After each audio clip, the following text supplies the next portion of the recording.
जय हिंद साथियों, मैं अपने इस वीडियो में आपका पुनः स्वागत करता हूं। दोस्तों, आज हम लोग बात करेंगे प्रतिरोधों के संयोजन पर संधारित समस्याएं। तो बेसिकली प्रतिरोधों के संयोजन से संबंधित ये हमारा थर्ड पार्ट होगा। इसके हमने 2 पार्ट ऑलरेडी कर चुके हैं हम लोग, और उसको भी यूट्यूब में अपलोड कर दिया है मैंने। तो आज हम लोग प्रतिरोधों के संयोजन के थर्ड पार्ट को समझेंगे, तो हमें इसमें कुछ इस तरह की समस्याओं को सॉल्व करेंगे। तो चलिए शुरू करते हैं। तो पहले वाले प्रश्न में कहा जा रहा है कि ए व बी के बीच आपको तुल्य प्रतिरोध ज्ञात करना है। तो बेसिकली हमें इस वाले पॉइंट और इस वाले पॉइंट के बीच का जो रेजिस्टेंस है, तुल्य रेजिस्टेंस, उसको हमें फाइंड आउट करना है। तो जिनके बीच हमें तुल्य प्रतिरोध ज्ञात करना होता है, उस प्रतिरोध के साथ हम कुछ नहीं करेंगे। हम लास्ट तक हल करते आएंगे, फिर यहाँ जब पहुँचेंगे उसके बाद हम लोग श्रेणी समांतर देख के जोड़ेंगे। तो चलिए शुरू करते हैं। इस फिगर को आप देखिएगा। अब यहाँ पे ये समझना है कि इसकी शुरुआत हम कहाँ से करें।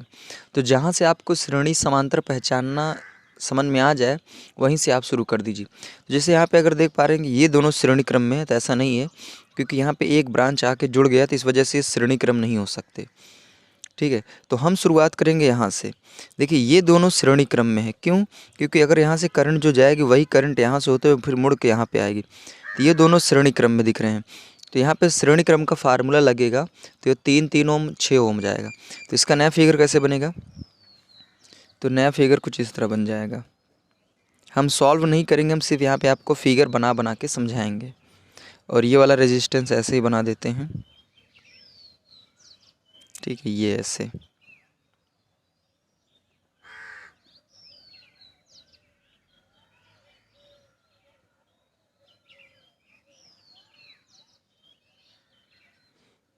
ये पॉइंट बी होगा, ये ए होगा। ठीक है, और ये इसको भी बना लेते हैं, ये ऐसे, और ये यहाँ वाला ये ऐसे हो जाएगा। ठीक, और इन दोनों को जब हम कंबाइंड कर देंगे तो इनका जो नया फिगर बनेगा ये ऐसे हो जाएगा।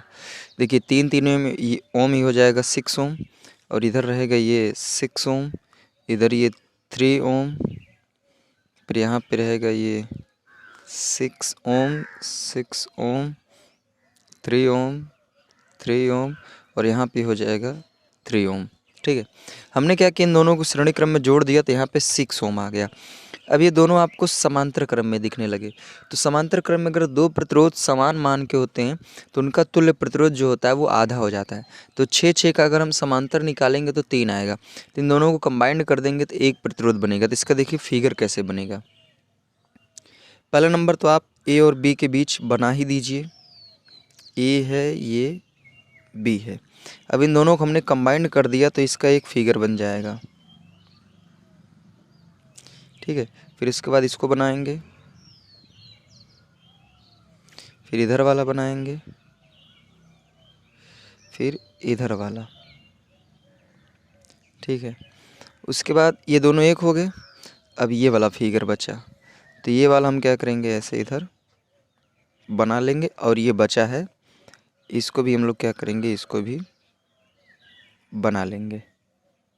ठीक है, अब देखिए ये दोनों जो थे, ये 6 इनका निकालेंगे तो 3 आएगा, 3 ओम, और ये ऊपर ही हो जाएगा, ये भी 3 ओम, यहाँ रहेगा 6 ओम, ये 6 ओम, 3 ओम, 3 और 3।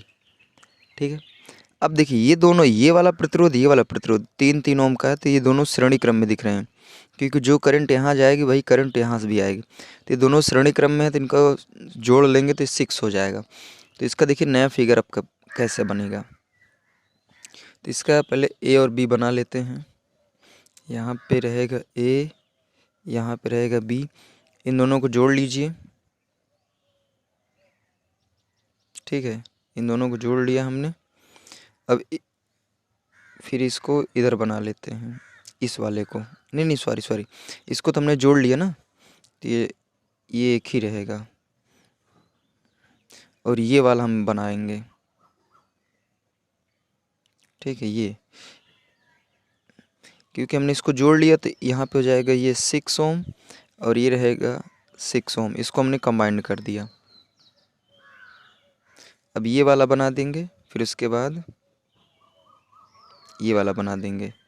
और ये ऐसे आएगा।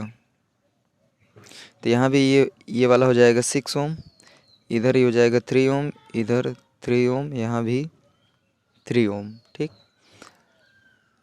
अब इधर देखिए ये दोनों फिर समांतर में दिखने लगे आपको, तो इनको फिर कैलकुलेट करेंगे तो 3 फिर आ जाएगा। तो फिर इसका फिगर हम ऐसे बनाएंगे।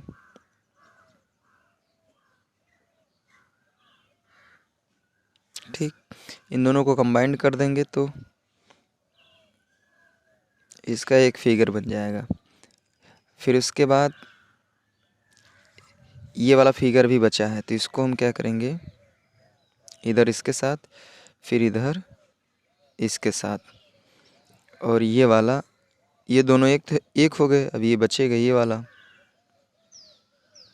यहाँ इसके साथ, तो ये 6 6 हो जाएगा 3, और इधर ये 3 रहेगा, इधर भी ये 3 रहेगा, और इधर भी ये 3, और यहाँ पे हो जाएगा 6। अब ये दोनों, ये वाला प्रतिरोध, ये वाला प्रतिरोध, ये दोनों आपको श्रेणी क्रम में दिख रहे थे, इनको फिर कैलकुलेट करेंगे तो ये दोनों जुड़ जाएंगे। तो यहाँ पे हो जाएगा, पहले ए और बी बनाएंगे, ए बी। ठीक, उसके बाद इन दोनों को कैलकुलेट जब करेंगे तो हो जाएगा 6 ओम, तो इसका नया फिगर ऐसा बन जाएगा। तो ये हो जाएगा 6 ओम। अभी ये बचा है, ये वाला इसके साथ जुड़ जाएगा, 6 ओम, और फिर यहाँ पे ये वाला बचा है अभी ये, तो यहाँ ये हो जाएगा 6 ओम, इधर हो जाएगा 3, इधर हो जाएगा 3। अब देखिए फिर नया फिगर कैसे बनेगा। ये सवाल बहुत ही इम्पोर्टेंट सवाल है बोर्ड एग्ज़ाम के लिए। तो यहाँ पे 6 6 फिर 3 बन जाएगा, तो ये पॉइंट ए हो जाएगा, ये पॉइंट बी हो जाएगा। इनका समांतर निकालेंगे तो 3 आएगा, इनका समांतर 3, फिर ये एक बचा रहेगा, तो यहाँ हो जाएगा 3 ओम, इधर रहेगा 3 ओम, इधर हो जाएगा 3 ओम। अब ये दोनों आपको श्रेणी क्रम में दिखने लगे हैं, तो इनको फिर हम फाइनली हल करेंगे तो पॉइंट ए बी बनाएंगे, ये ए हो जाएगा, ये बी हो जाएगा, इन दोनों को जोड़ देंगे तो इधर हो जाएगा 3 ओम, और इन दोनों को जोड़ेंगे तो यहाँ पे हो जाएगा 6 ओम।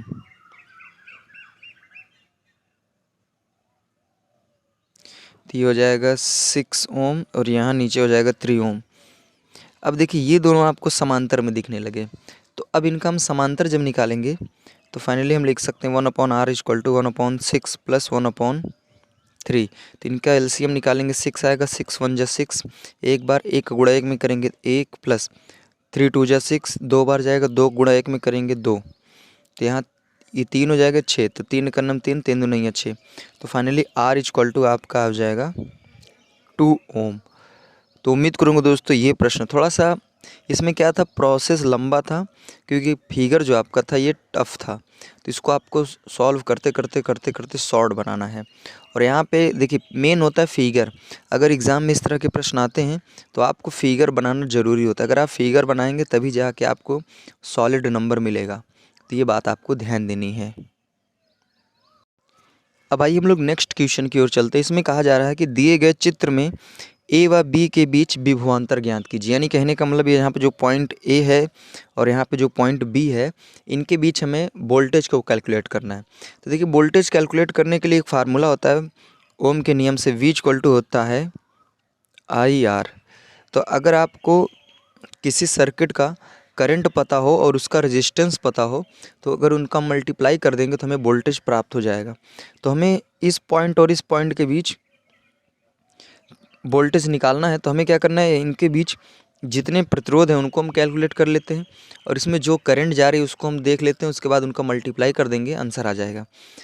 तो पहला काम हम इस ए पॉइंट और बी पॉइंट के बीच का जो रेजिस्टेंस है, इसका हम तुल्य रेजिस्टेंस पहले निकालेंगे। तो यहाँ पर देखिए ये दोनों समांतर है, तो इसको हम हल करेंगे, तो इसका फिगर देखिए कैसे बनेगा। इन दोनों को समांतर में जोड़ेंगे तो यहाँ हो जाएगा 6 6 का समांतर हो जाएगा 3, और ये वाला नीचे ये वाला रहेगा।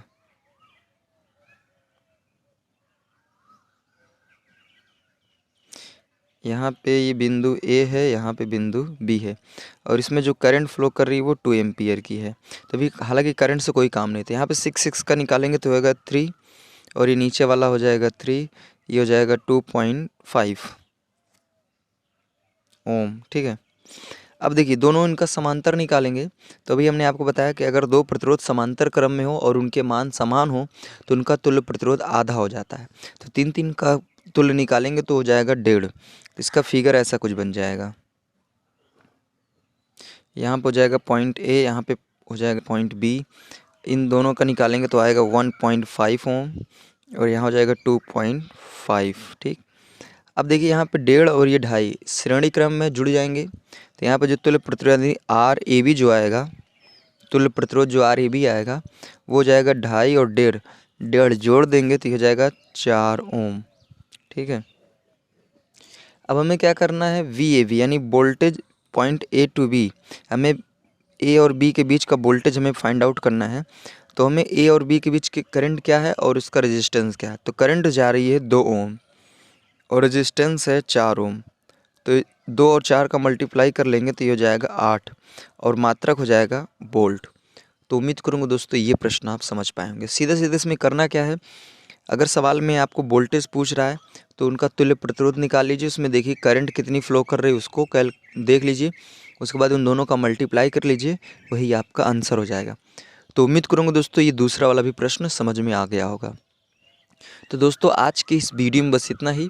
अब हम लोग प्रतिरोधों के संयोजन से संबंधित एक पार्ट को और लेके आएंगे, उसमें हम लोग कुछ और टाइप के जैसे व्हीट स्टोन से संबंधित जो न्यूमेरिकल्स होते हैं उनको हम लोग सॉल्व करने वाले हैं। तो उम्मीद करूँगा दोस्तों ये वीडियो आपके लिए काफ़ी हेल्पफुल रहा होगा। अब दीजिए इजाज़त, इसी तरह मिलेंगे अगले वीडियो में, तब तक के लिए जय हिंद, वंदे मातरम।